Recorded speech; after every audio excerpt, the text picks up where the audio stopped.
bonsoir.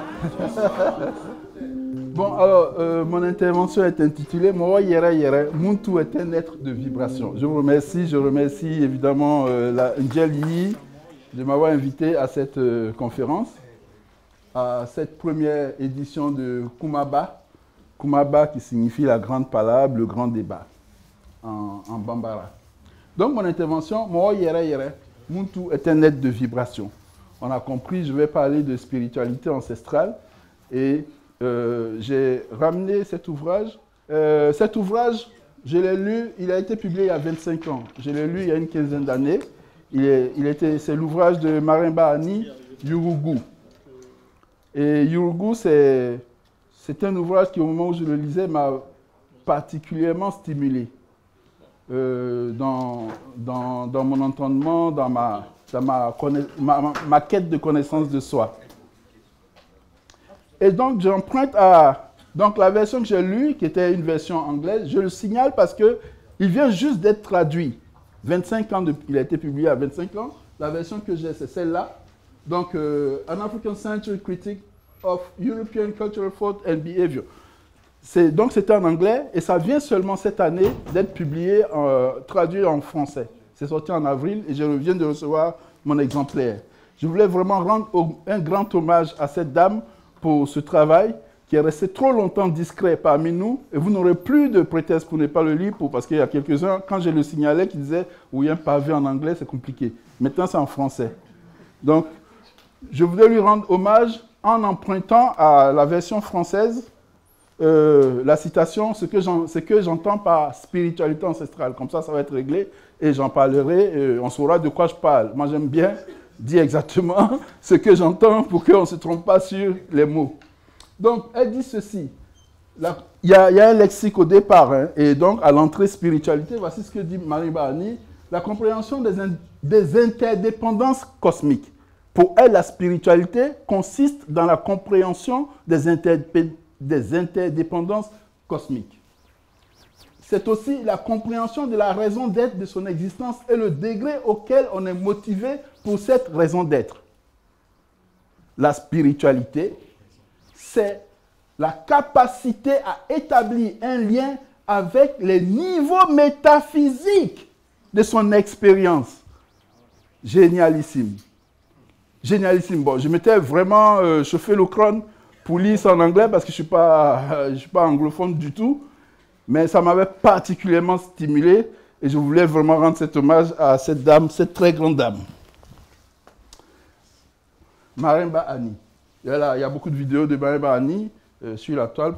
Elle s'appelle Donna Richards. Elle est née Donna Richards, anthropologue. Donc, mon propos, je vais le déployer en 3 points. Qu'est-ce qu'une vibration?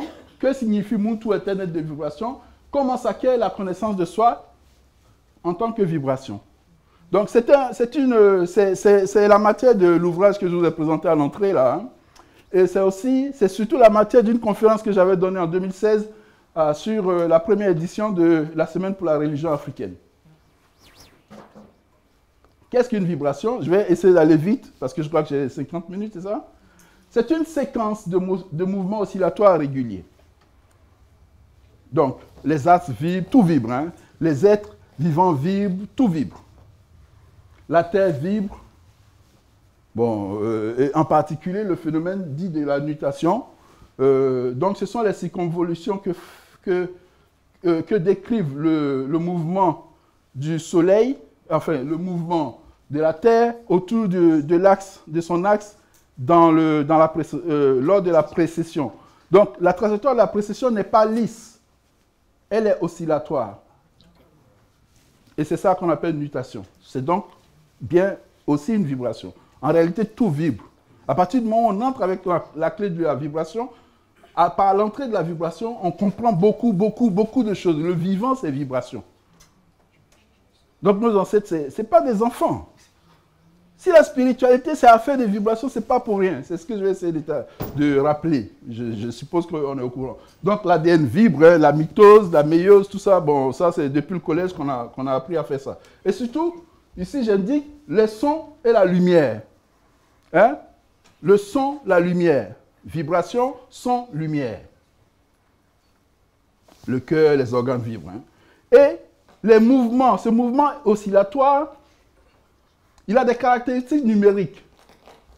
Hein? Vous savez, Amoussou, l'ancêtre Amoussou, enfin, le papyrus dit à Ahmès, que moi, désormais, j'appelle papyrus Amoussou, l'ancêtre Amoussou dit que, voilà, la méthode correcte consiste, hein, pour comprendre tous les secrets, etc., c'est dans les propriétés numériques des phénomènes naturels qu'on comprend tous les secrets.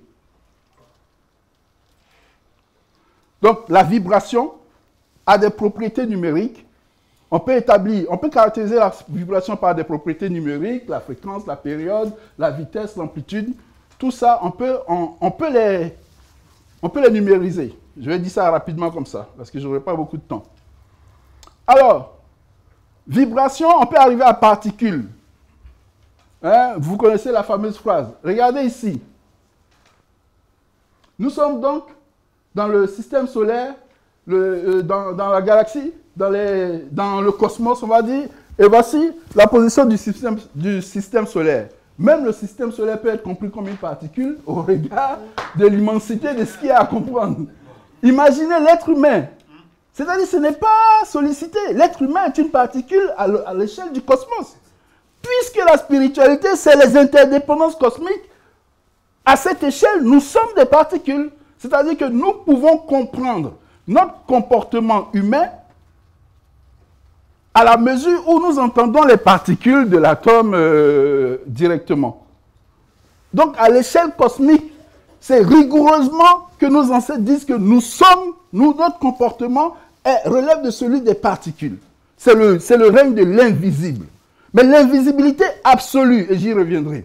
Parce qu'on le confond, il y a une méprise avec le caché. Si on parle bien français, ce qui est caché, c'est quelque chose qui est visible, qui se dérobe à la vue. Ce qui est invisible par nature n'a pas besoin d'être caché, puisque c'est par nature que cela est invisible.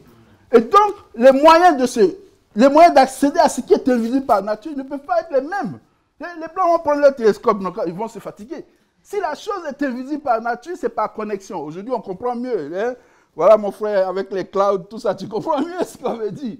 Le cloud ne se trouve pas quelque part, physiquement quelque part. Et pourtant, ça fonctionne, on se connecte. C'est exactement cette façon de comprendre la spiritualité. C'est se connecter à ce qui est par nature invisible.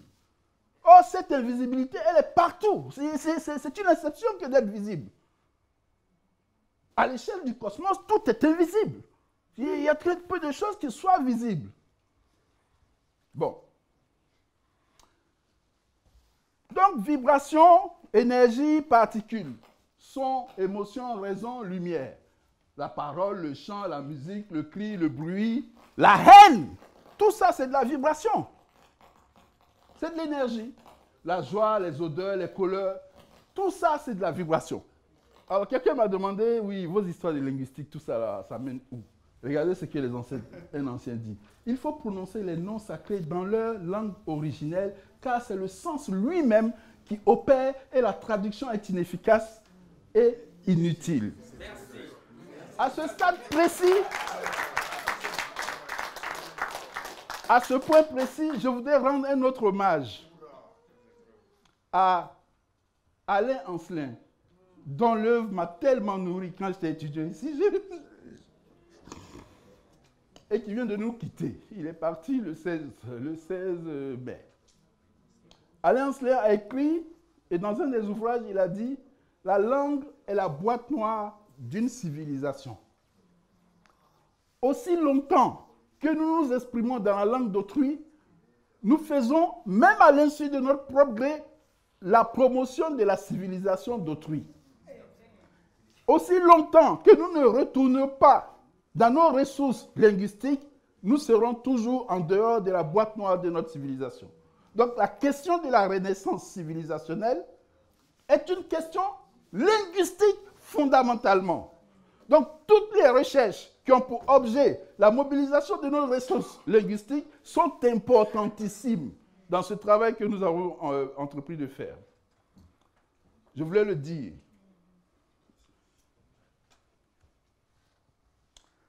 Je cite un jeune frère, un Swadi, un Longin Swadi Kimbazi. Voici ce qu'il dit. Alors, il parle à partir de la tradition Congo qu'il a étudiée. Il dit, dans la tradition Congo, les formes que nous observons sont des manifestations multidimensionnelles des ondes vibrationnelles. Le corps de Muntu est une onde consciente qui vibre à une fréquence particulière. Nous sommes des sons et sommes entourés par des sons. Il poursuit. Les Nkunga ou Nyinga constituent notre principal moyen de correspondance. Il est clair qu'à chaque fois que nous perturbons le Mumpepe, nous créons des sons. Nos mouvements entraînent une déformation de l'atmosphère, ce qui provoque des sons. Tout est son, tout est vibration. Si on n'a pas compris ça, on ne peut pas comprendre comment, avec le gros cas, par exemple, en Guadeloupe, nos ancêtres s'en sont sortis. Comment aujourd'hui, il y a des hôpitaux, même à Paris, où on fait musicothérapie. On ne peut pas comprendre ça. Il faut juste s'apercevoir que depuis des dizaines de millénaires, nos ancêtres l'avaient compris. Et c'est de ça qu'il s'agit, nous reprendre les choses là où elles sont. Pas essayer de... Voilà. Bon, ça, effectivement, quand on voit un spectre de lumière, il y a quoi? Il y a une infime portion que nous voyons, nous percevons. Le reste, c'est dans l'invisibilité. Et dans l'océan d'invisibilité, c'est les ondes, c'est l'onde. La trace des vibrations, c'est ce que les théoriciens appellent onde, puisque c'est une trace invisible par nature. Donc, bon. Fréquence, vitesse, etc., tout ça, c'est l'océan là, primordial, c'est l'onde. Ça s'appelle onde, ou bien les ondes. Et les ondes, les blancs disent qu'il y en a de scalaires, spiralées et longitudinales. Et non, en fait, les ondes scalaires, c'est celles qui ont la forme spiralée, et puis il y a les autres. Et la forme spiralée, c'est ce qu'il y a d'essentiel dans les ondes. C'est-à-dire, c'est plus de 90% des phénomènes qu'on appelle ondes, plus de 90% consistent en ondes scalaires, qui ont des propriétés extraordinaires parce que les ondes scalaires, il n'y a pas d'obstacle. Il n'y a pas de question de temps. On peut comprendre les phénomènes comme ubiquité, etc., à partir de l'étude de ces ondes scalaires. Traverse tout. Il n'y a pas d'obstacle pour les ondes scalaires, il n'y a pas de temps, il n'y a pas d'espace, il n'y a pas de contrainte de tout ça. Donc, si je fais des paramètres, lumière, son, émotion, raison, avec ces paramètres, je peux générer une compréhension de ce qu'on appelle spirale. Je peux faire un paradigme, enfin, c'est ça, hein, un paradigme à partir de ça pour comprendre la question, le phénomène des spirales. Donc, son et lumière, c'est visible, c'est-à-dire qu'on les perçoit d'une façon ou d'une autre à l'échelle humaine. En revanche, émotion et raison, on considère que c'est invisible. D'ailleurs, il faut faire attention avec la théorie de connaissance appuyée sur raison. Hein.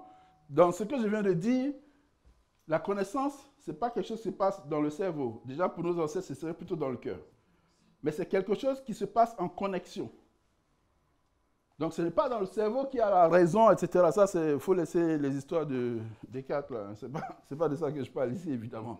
Non, la connaissance pour nous, c'est tu te connectes, c'est direct. Tu te connectes à l'océan primordial, à la source par excellence de toute information et donc de toute connaissance.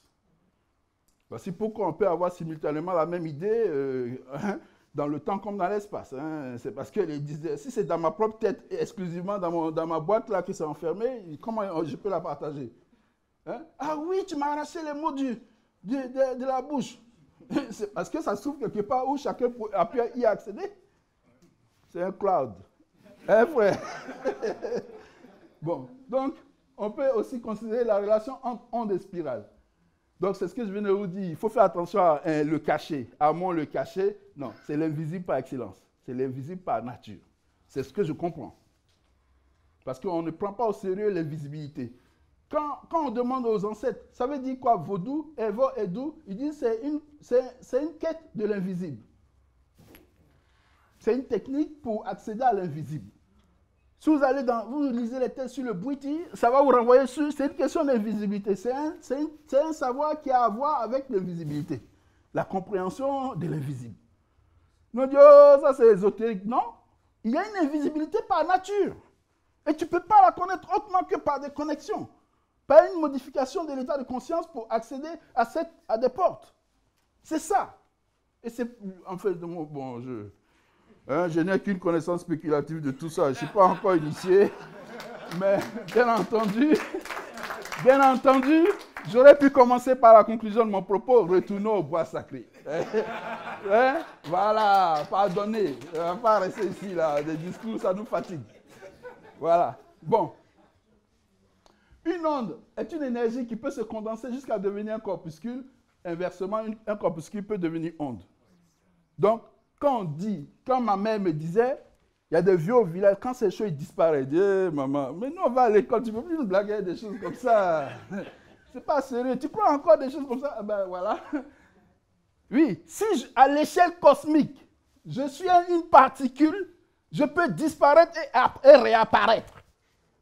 Je le comprends mieux désormais. Même si je ne suis pas capable de le faire personnellement. Je comprends la possibilité, cette possibilité. Du coup, je peux sereinement la rechercher. Ce en quoi je ne crois pas, ce dont je suis persuadé que c'est impossible, je ne vais pas m'emmerder à le chercher. Retournons au bois sacré. C'est tout ce que j'ai à dire. Il y en a qui s'emmerdent, mais je le répète ici. Ils n'ont qu'à venir me chercher. Que signifie Muntu est un être de vibration? Maintenant que j'ai raconté des histoires sur les vibrations, c'est quoi? Qu'est-ce qui, dans notre tradition, me fonde à dire que dans notre façon de comprendre l'être humain Muntu, au fond du fond, c'est un être de vibration. J'aurais pu l'inventer. Eh bien, je vais vous montrer quelques extraits des documents. Voilà. Celui-ci en particulier, la notion de personne, je n'ai pas raconté l'histoire, c'est un ouvrage que vous devez trouver. Et l'article du doyen Youssouf Tata Cissé dans ce document est intitulé comme ça. Signe graphique, etc. C'est l'un des articles qui m'a le plus... En fait, les travaux de Youssouf Tata Cissé avec Germain Detelène, et en particulier cet article, m'ont vraiment vous chauffé la tête. Je vous le conseille vivement. Voilà ce qu'il dit. Fouti. Hein? C'est en bambara. Hein? Ce sont des catégories de nos langues. Vous voyez pourquoi si on ne va pas vers nos langues, on va souffrir. Fouti, c'est dans nos langues. Et il y a un frère qui m'a dit que c'est quasiment la même signification, la même prononciation et la même signification en japonais. Je n'ai pas vérifié. Ce néant, dont on dit qu'il était à l'origine des temps obscurs, frais, lourds, unis et calmes, avant de vibrer. Donc, bon, nos frères égyptomanes aiment dire septépi, l'avant, non. Non. Avant le commencement, là, ce qui est la marque du commencement, c'est la vibration. Se rompre, s'illuminer, le son, la lumière.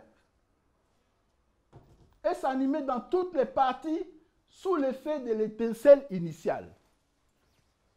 Vibration, son, lumière. Il n'y a pas de... Voilà, c'est ça. C'est ça le signal qui génère le reste. Et voici comment il représente Fouti. Je ne vais pas vous expliquer. Quand j'ai présenté ça une fois devant le grand frère Bombasson, il a expliqué que ça se comprenait au point de vue de la physique quantique. Bon, moi, je ne vais pas dans tout ça. Fouti était un vide vivant qui vibra. Ah! Donc, les paysans Bambara, comment ils peuvent parler comme ça? Fouti était un vide vivant, un vide vivant. Un vide qui est vivant. Il est vide et il est vivant. Mais nos ancêtres, ils n'étaient pas bien. Non, c'est notre niveau. C'est pas de l'amusement. Yere Yere est le nom de cette vibration originale. Voici pourquoi j'ai intitulé le livre Mo Yere Yere. Le premier sens, s'il y a des Bambara au fond ici, le premier sens, Mo Yere Yere, c'est l'homme vrai. Mais Yere Yere, c'est la vibration. Donc l'homme vrai est vibration. C'est ça que ça veut dire. Mo Yere Yere. Donc l'homme vrai, ça c'est le premier sens, c'est vibration. Parce que Yere Yere, c'est le nom de la vibration originelle. Donc, Mo Yere Yere, l'homme vrai, ce qu'il est au fond de lui-même là, c'est de la vibration. Donc, Yere Yere produisit une énergie radiante. Une énergie radiante, c'est spiralé. Hein. Il n'y a pas de... c'est spiralé. Nyanya est le nom de cette énergie produite par Yere Yere. Nyanya, les égyptomanes. Ce n'est pas Nounou. Hein, Nounou. Mais si, c'est Nounou. Vous n'êtes pas sûr, vous ne savez pas, je vous le dis. Nyanya, l'énergie radiante, anime l'univers dans l'étendue et la profondeur incommensurable de ses couches. Ça veut dire quoi? La réalité est nécessairement, elle est ontologiquement multidimensionnelle. Donc quand on est à ce plan-là, on n'a pas encore compris. On est là, l'enfer, le paradis. Arrêtez ça.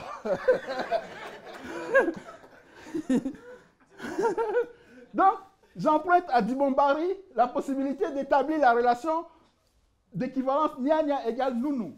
Dans un de ses ouvrages, il dit l'Égyptien pharaonique Nou est lu Nya au sein des langues éthiopiennes, Nya désignant la mère ou nourrice enfant.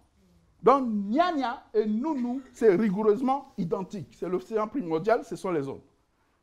C'est la réalité, quoi, par excellence. Et dans, je ne sais pas si vous avez lu les ouvrages de Laird Scranton. Hein? Laird Scranton, c'est quelqu'un qui essaie d'interpréter la dimension, la portée scientifique du renard pâle, du test de Marcel Griol, le renard pâle. Donc, il explique que la cosmogonie Dogon parle physique quantique. Et que quand vous voyez ça, la graphie de Nya, de Nounou, ici, vous avez les 3 formes de vibration que je viens d'indiquer, hein, spiralée, etc., longitudinale. Et vous avez ici 3 pôles qui figurent les particules. Donc, Nounou, là, c'est la vibration des particules. C'est la trace des particules en mouvement qu'on appelle vibration. Et c'est ça que les ancêtres ont. D'après Laird Scranton, je vous renvoie à ce bouquin, moi j'étais scié. C'est un Africain, un blanc. Donc, je vous renvoie à ces documents. Ce n'est pas juste des sollicitations d'un militant énervé.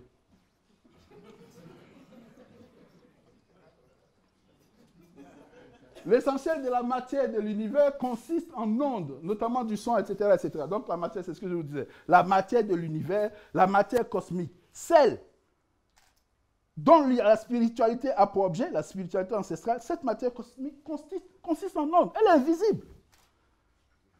Prends tous les télescopes. Il y a en Suisse, là, les Blancs, ils ont construit un immense télescope.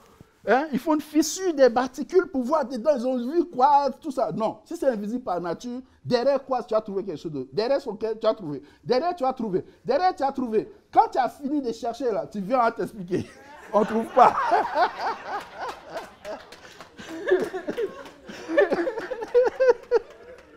L'invisibilité par nature, si on ne pose pas cette hypothèse, on va continuer de concasser la matière. Non, non. La matière, là, il faut une vibration qui est invisible pour qu'elle soit. Donc, tu vas la concasser jusqu'à derrière, là. Tu vas chercher. Alors, comment ça qu'est? Donc, vous voyez, à partir des traditions Dogon, mais j'aurais pu prendre, dans le livre, j'ai pris d'autres traditions, les traditions Congo, j'ai pris tout ça, hein, Maouya Nangila, hein, l'un qui devient multiple, tout ça. Dans toutes nos traditions, partout en Afrique, vous trouvez des éléments qui permettent de fonder mon propos, à savoir que dans nos traditions, l'être humain, Muntu, est vibration. Donc j'ai pris la tradition Bambara parce que je comprends un peu Bambara, et puis bon, ce sont les premiers tests qui me sont venus quand j'ai étudié la question. Donc, l'activité spirituelle consiste à essayer de voir Nya. Mais nos ancêtres, ils sont logiques. Voir l'invisible, tu ne peux pas voir l'invisible par la même démarche que quand tu cherches le cacher. Non, c'est par connexion. Modification de l'état de conscience pour se connecter. Donc vous comprenez, tout ce qu'on appelle, c'est pour cela qu'on a des frères, y compris très brillants, aujourd'hui qui disent, nos traditions disent la science. Mais non, la science c'est l'objectivité, c'est la séparation de celui qui regarde avec l'objet de connaissance. Oh non, c'est la symbiose. C'est la symbiose. Comment tu peux voir l'invisible si tu te mets à distance de cet invisible? Non. Il faut même que tu deviennes invisible pour voir l'invisible, pour l'expérimenter.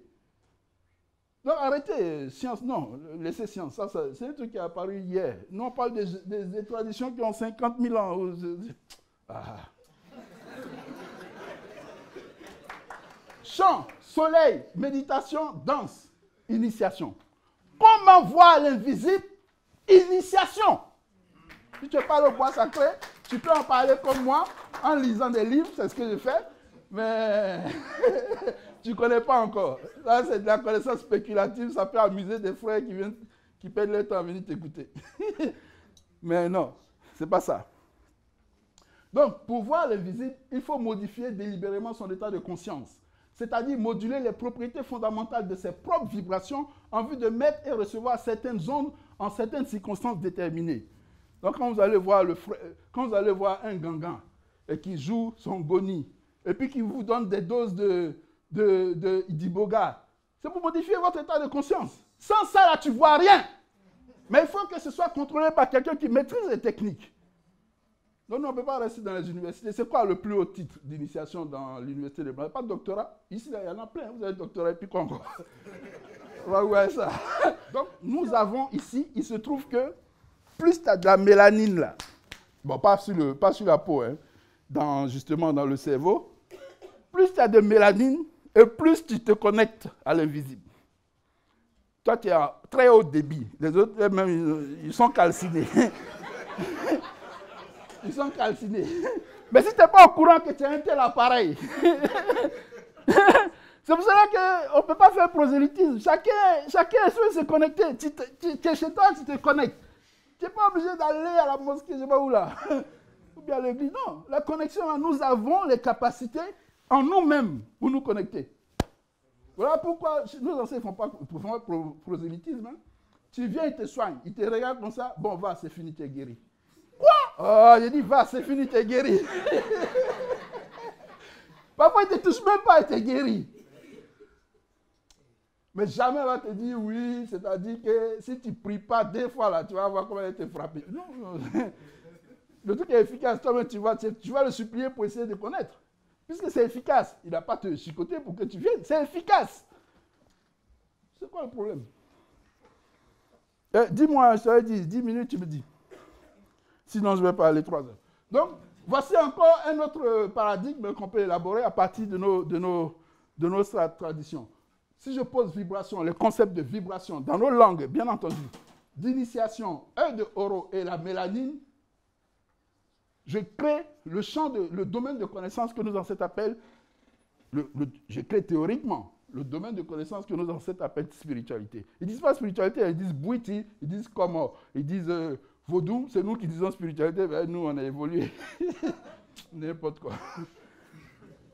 Donc, voir l'invisible, c'est se connecter. Ça, je l'ai dit, je ne vais pas le répéter, je n'ai pas beaucoup de temps.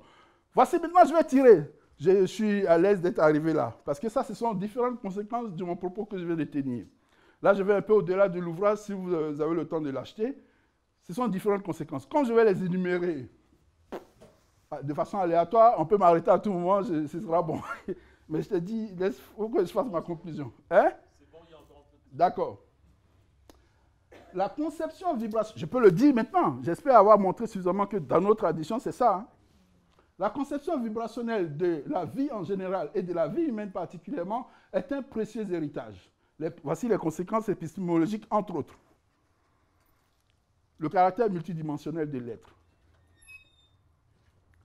Tant qu'on n'est pas initié là, on ne peut pas se connaître. Marimba Ani, est-ce que vous voulez que je vous remonte le premier slide? Qu'est-ce qu'elle a dit? Interdépendance cosmique, expérimenter les différents aspects métaphysiques de son existence. Non, non, il y en a trop. Ils vont me zapper après. Donc c'est ça. La spiritualité, la modification de notre état de conscience nous ouvre des portes. Sans l'accès à ces portes, on n'a pas encore compris. Et il n'est pas possible. Et là encore, ce n'est pas moi qui le dis. Vous avez dit, non, Popo, là, c'est un blagueur. Voilà. C'est les ancêtres qui l'ont écrit dans notre langue. Maka Maya Kasha Ayere Kono. Bon, mon accent est un peu suédois, mais ça veut dire quoi? Hein? Ma, c'est l'être humain, c'est Moutou. Maka Maya, c'est les hommes dans l'homme. Akasha, c'est beaucoup. Ayere Kono, en soi-même. Les personnes de la personne sont multiples dans la personne. L'être est nécessairement multidimensionnel lorsqu'on le comprend comme vibration. C'est normal. C'est juste pas normal pour nous là. Ils ont compris ça. Ils l'ont exprimé dans nos langues. Donc je suis encore plus fondé à le dire. Ils l'ont dit. Super. Maka Maya Kasha Ayere Kono. Bambara. Conséquence, la connaissance véritable de soi consiste dans la connaissance des multiples dimensions de soi. Si je n'ai qu'une connaissance unidimensionnelle de la réalité, je n'ai pas encore commencé à connaître. Et là, je vais emprunter un slide à mon frère, le docteur Kwadwo Dobacholo, qui vient de publier un ouvrage, j'espère que vous l'avez tous, hein, sur l'origine africaine de la médecine. Ah, je ne l'avais pas là, pardonnez, hein. Il faut... must read. Ah, en tout cas, l'auteur est là. je vais le dénoncer, il est là. Voici ce qu'il dit, mon frère Kwadwo. Hein, on est de la Martinique, c'est pour ça qu'il fait sa prodada. Non, c'est parce qu'il est puissant. Ça, il est le premier à l'avoir écrit. À avoir écrit ça. Il est médecin de profession, médecin généraliste. Et c'est lui qui vient de publier cet ouvrage, dans lequel il dit ceci, entre autres. Selon notre tradition, la tradition égyptienne, parce que c'est celle qui l'interroge, tout être humain possède 9 corps et chaque corps est connecté à une porte énergétique. Donc, si vous ne faites pas de spiritualité, là, vous ne vous connaîtrez jamais.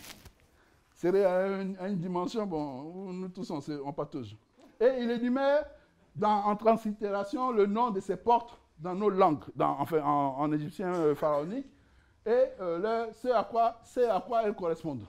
Le nom de ces dimensions. Donc, le nom, évidemment, chez nous, hein, le nom, c'est quoi? C'est le code sonore de ma personnalité. C'est pas, je regarde dans calendrier, et il est né février, appelé 22 janvier. Il y a des parents qui nous ont appelé janvier Kwao. Ça, c'est des bêtises. Mais bon, ils ne savaient pas. Maintenant que nous, on sait, il faut qu'on sorte dans ça. Excusez-moi, il faut sortir. Le nom, là, c'est un code. C'est le code sonore de ta personnalité. Chaque fois qu'on le prononce, on réveille. On te fait vibrer. On te fait vibrer. On entretient ta capacité à vibrer. Donc, si tu appelles ton fils James Blake, pardon, jusqu'à destin. Pardon. Bon. Pot de vie. Donc, à l'intérieur, donc pot, c'est un peu la particule. Vous avez vu les 3 pots que je vous ai montrés là. Ça, c'est chez les Dogons encore. Eh bien, à l'intérieur de cette particule se trouve la vie. Et le pot là, ils disent quoi? Comme une bulle d'air centrale. Une bulle d'air est invisible par nature. Et dans l'intérieur de cette bulle d'air se trouve la vie. Si vous voulez comprendre la vie, et puis vous cherchez un microscope, arrêtez. Arrêtez, pardonnez. Avançons. Invisibilité et réincarnation. Si Muntu est de l'énergie dimensionnalisée, alors Muntu est un hologramme biologique. Vous comprenez? Voici pourquoi nos ancêtres peuvent disparaître. Ma mère m'a dit, je le répète encore ici, elle m'a dit, il y a un vieux au village. Le cas arrive, les gens courent. Le cas, mon village est à 550, le village de mes parents est à 550 km d'Abidjan. Je suis né en 64. Donc, vous imaginez, à cette période, il n'y a pas les pistes comme elles étaient. Tout le monde court, les enfants les plus dynamiques courent, ils remplissent le car. On dit, ah, oh, viens t'asseoir, avancez, on va se retrouver là-bas. Vous arrivez à Abidjan, vous attendez tranquillement, sereinement à la gare. Je dis, non, maman, pardon, toi aussi. Ah, vraiment. Un jour, j'ai raconté ça à mon grand frère Kassi, qui vient de partir, m'a dit, mais on a un doigt dans notre cou, il fait ça. Et il doit s'entraîner de temps en temps pour ne pas perdre cette capacité. Donc, de temps en temps, il fait des exercices. Nous, quand nous racontons ça, on dit, mais non, nous, on va à l'école maintenant, maman, nous, on a évolué, on ne peut pas croire des choses comme ça. On est allé à l'école qu'on ne peut pas faire ça. Aujourd'hui, je comprends mieux quand on dit que l'être humain, en tant que vibration, est un hologramme biologique. Je le comprends d'autant mieux que j'ai fait les séminaires de Longue Swadi. Donc, si c'est un hologramme, il peut apparaître et disparaître. Hein? Donc, quand on vous dit le vieux que tu vois, il peut disparaître, il ne faut pas croire que c'est s'amusement. Il faut aller le voir, le supplier, n'a qu'à te montrer comment on fait. Le programme Muntu peut se télécharger. Hein? Si c'est de la vibration, le programme, c'est un programme qui fait fonctionner l'hologramme. Il peut se télécharger dans d'autres formes. La réincarnation, c'est ce que ça veut dire. Tu as un programme on a dit ton ADN, ça peut se télécharger dans d'autres hologrammes. Donc on dit, hein? Voilà. Tu vas sur Apple Store et tu télécharges une application. Moi, j'ai eu des témoignages d'une dame, martiniquaise. Elle m'a dit, j'arrivais pas à manger quand j'étais enceinte de mes filles. J'ai arrêté de manger plusieurs jours et je suis tombé dans un état où je suis rentré en moi-même discuter avec les enfants. Ils m'ont dit, mais on t'a choisi, maman, il ne faut pas t'inquiéter, on arrive, mais là, on est trop à l'aise. Donc, il ne faut pas te presser, on va arriver. Elle dit, oh, pardonnez. Une martiniquaise. 99% ils vont à l'église. Elle me l'a dit. Elle dit, oui, oui. Clair et net. Vous comprenez la puissance de ça? Ce n'est pas une conférence à Paris. Hein? C'est au bois sacré. Mon toit est éternel. Puisque hein, les Blancs même disent que les particules sont éternelles. Donc l'éternité que posent nos ancêtres, ce n'est pas s'amusement. Bon, je parle un peu français ivoirien, excusez-moi. Mais voilà. Si mon toit est éternel, alors nous sommes nos ancêtres actualisés. Ça, c'est Dibombari qui nous a rappelé récemment encore en Guadeloupe. Les Fang ne vénèrent pas seulement les ancêtres. Ils peuvent les voir avec les yeux de l'esprit. Non, les Fang, ce n'est pas des gens d'il y a 300 000 ans. Ils sont là. Ils sont à côté. Prenez un billet, vous allez les voir, vous allez demander, quoi? Vous pouvez voir les ancêtres avec les yeux de l'esprit. Mais ça, c'est petit. Viens, te montrer. Ça se pratique encore. C'est nous là qui avons débranché. Hein. Eux, ils sont dedans. Ils maîtrisent. Encore une conséquence, la relation privilégiée et sans cesse renouvelée des vivants aux ancêtres justifiés est l'une des caractéristiques de cette spiritualité. Hein. Donc, l'histoire, c'est aussi une affaire de connexion spirituelle. Donc, ouais, séparation de l'Église et de... séparation de l'Église et de l'État, mais ça ne va pas, non? Non.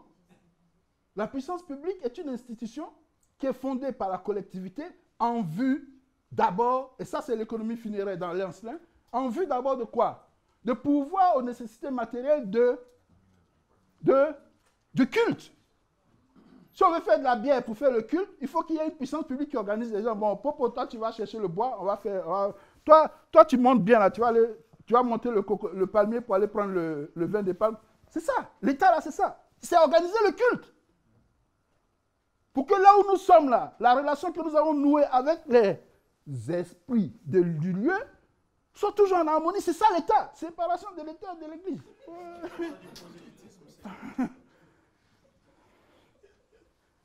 Bon, connaissance directe. Donc, là, je suis un peu en désaccord avec le grand frère Diop. Hein. Diop nous a fait croire que la connaissance directe, c'est un niveau de connaissance directe. C'est l'accès aux sources primaires, aux sources écrites primaires. La connaissance directe du point de vue des ancêtres, ce n'est pas la connaissance, ce n'est pas seulement ça. C'est aussi le cloud, la connexion au cloud. Puisque je suis en spiritualité, je peux le poser comme ça. Diop était matérialiste historique, bon, il pouvait avoir des préventions. Mais moi, je suis en spiritualité. Je parle de spiritualité, non? La connaissance directe pour nous, là, c'est se connecter à Nyanya. Donc, le petit arrive. Il a 4 ans. Tu lui dis, quelle est la capitale de Botswana? Petit, hein, vous voyez maintenant, il y a plein de vidéos. Petit sud-africain, il a à peine 8 ans. Tu lui poses une opération, avant que tu n'aies tapé sur ta calculette, il te donne la réponse. Il est connecté, il n'a pas à se fatiguer, il n'a pas pu apprendre ça. Toi, tu es allé en médecine, tout ça, tu as fait doctorat pour savoir calculer 2 plus 1. Lui, il arrive avec ça. Il est connecté, c'est ça. Donc, le modèle de connaissance qu'on nous a donné, ça ne se passe dans la tête, ça c'est n'importe quoi. Nous, on ne se passe pas dans ça. Tu viens voir le vieux. Tu as un problème, petit. Ah, dormi, demain, viens te voir. Il se connecte, la nuit, il vient, il dit, voilà, il y a un serpent qui m'a montré la feuille, il ne va pas te le dire, mais les gens savent. Il y a un serpent qui m'a montré la feuille avec laquelle il a réglé ton problème. Pas t'inquiéter, ça va s'arranger. Parfois, il ne te touche même pas. Il fait ses affaires, après, il dit, bon, pas c'est guéri, c'est fini. C'est ça, la connaissance directe, au sens strict dans la spiritualité ancestrale. C'est trop puissant. C'est trop puissant. Tu visualises. Maintenant, aujourd'hui, les gens font rééquipe pour visualiser. Pardonnez-moi. Esprit ou intelligence? En réalité, ce que nous appelons intelligence, ce que les Blancs appellent intelligence, c'est de l'énergie pure. Puisque si la connaissance est directe, si elle est partout, y compris en moi, si je fais partie même de l'écosystème de cette connaissance, L'intelligence, c'est l'esprit. Est-ce que vous avez vu de l'eau ne pas trouver son chemin? Est-ce que vous avez vu un cours d'eau ne pas trouver son chemin? C'est nous là, on prend la voiture, on va faire accident, on tape dans le mur. L'eau, quand elle veut passer, elle passe. La nature est intelligente. L'intelligence, c'est l'énergie pure. Voilà pourquoi on dit, ah oui, moi je suis intelligent, mais qu'est-ce qui n'est pas intelligent? Il n'y a rien de plus naturel que l'intelligence. C'est l'énergie pure. Donc, l'activité que nous appelle spiritualité là, c'est là-bas même qu'on va prendre l'intelligence, ce que nous appelons vulgairement intelligence. C'est là-bas que ça se trouve. Ce n'est pas un master D, je ne sais pas quoi. Donc, en guise de conclusion, tu me dis, je peux? Hein? Voilà, en guise de conclusion, je vais vous donner des champs d'application qui existent aujourd'hui. La cosmo-architecture, ce n'est pas moi qui l'ai inventé, c'est quelqu'un qui a enseigné l'architecture ici à Paris. Hein. C'est Massoudi Alabi Fassassi, qui a écrit un ouvrage sur l'architecture, la cosmo-architecture. Il dit que nos ancêtres, leur urbanisme, les plans là, sont inférés de leur compréhension du fonctionnement de l'univers. C'est ça qu'il appelle cosmo-architecture. Marine Barani vous l'a dit, non? Que la spiritualité, c'est quoi? C'est la découverte des interdépendances cosmiques. C'est la compréhension que nous avons de ces interdépendances qui détermine nos institutions et pratiques. Vrai, même quoi. C'est pas s'amusement. C'est-à-dire, lui, il a étudié. Hein, aujourd'hui, on vous vend, je ne sais pas qui là, le blanc, il s'appelle comment? Kalala, il s'appelle comment? Ron English. Est-ce que ça, ce livre, moi je l'ai, il date de 1978. Est-ce qu'English, il était né? Non. Bon, moi j'ai vu des schémas de Fassassi dans le livre que je vais vous présenter, qu'on retrouve dans celui de English. Voici le livre. Allez l'acheter. Dans ça, il parle de cosmo-architecture. C'est une question de force, et donc d'énergie, et donc de vibration. Y compris dans notre façon de construire physiquement le lieu où nous habitons. C'est une activité spirituelle, ou bien ce sont les conséquences de notre façon de comprendre ce qu'on appelle spiritualité. C'est génial. Ah. Alors la cosmo-énergétique, je l'emprunte toujours au docteur de Bacholo dans son ouvrage. Depuis, il a documenté la cosmo-énergétique depuis l'Égypte ancienne, notamment avec une catégorie que les anciens ont appelée Métou. Et voilà les Métou, qui est documenté dans le papyrus Ebeg, d'après Dobacholo. Donc les métaux, voilà. Système nerveux et d'autre part le chapitre, etc. Et les métaux, c'est quoi? Le nombre de métaux dans la section 801, 52, soit 26 à droite, 26 à gauche, exactement comme les méridiens. Les fonctions physiologiques et physiopathologiques des métaux font donc cette thérapeutique énergétique. Hein? Vous allez là, vous avez mal, on vous coupe. C'est la dernière des choses qu'un ganga fait. On ne coupe pas. On rétablit l'énergie, le dysfonctionnement énergétique. Si tout est vibration, la première chose qu'on fait, c'est rétablir les forces, les vibrations, l'énergie. Et les Russes sont loin devant. Hein. Demandez au docteur de Bachelot, il paye cher de Martinique pour participer à des colloques faits par des Russes sur justement les capacités de soigner par l'énergie. Il peut vous en parler des heures. Les métaux correspondent ainsi à des trajets suivis par l'énergie vitale ou souffle vital. J'ai fini, frère. Pardon.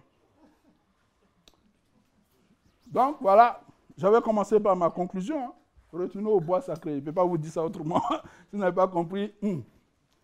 La compréhension des interdépendances cosmiques est la préoccupation majeure en matière de spiritualité ancestrale. Celle-ci commande impérativement de retourner au bois sacré en vue d'une renaissance civilisationnelle pleine et entière de Muntu. Sankofa, Sankofa, Sankofa, je vous remercie.